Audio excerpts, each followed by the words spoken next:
Okay, unscrewed the first two rows, so 4 full panels and a little piece over there, all unscrewed, ready to pull up. Before I started unscrewing, I went along and marked them with a pencil right there. This is where the crease is, right? This is where the one panel overlaps the other. So I made a mark there because I want to get these screw holes right back in place.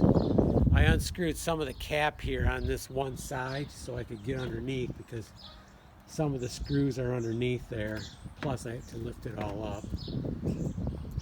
So the sun is out. It's a little, there's a little wind, so I'm a little worried about, I don't want any panels blowing around up here. So I'm going to pull them off, stack them up.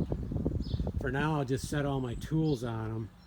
Then I'm going to fill one bag of shingles pretty quick and set them on, and then fill another bag and set them on. So I'll use the shingles, the waste shingles, as my weight to hold down the panels, and I'll just stack them all up there until I'm ready to put panels back on.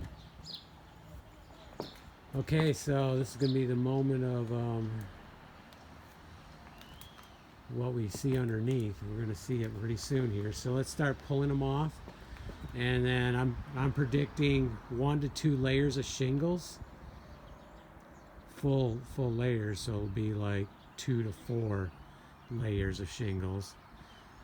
And then going by underneath, when I went down in the garage and looked up, the boards along the side here are good. When we hit over in here is when we're going to hit some really bad boards, but I don't think we're going to get that far today. So we might hit some along here. I think we're going to be good over there, but you never know until you get into it. So let's start pulling the panels over.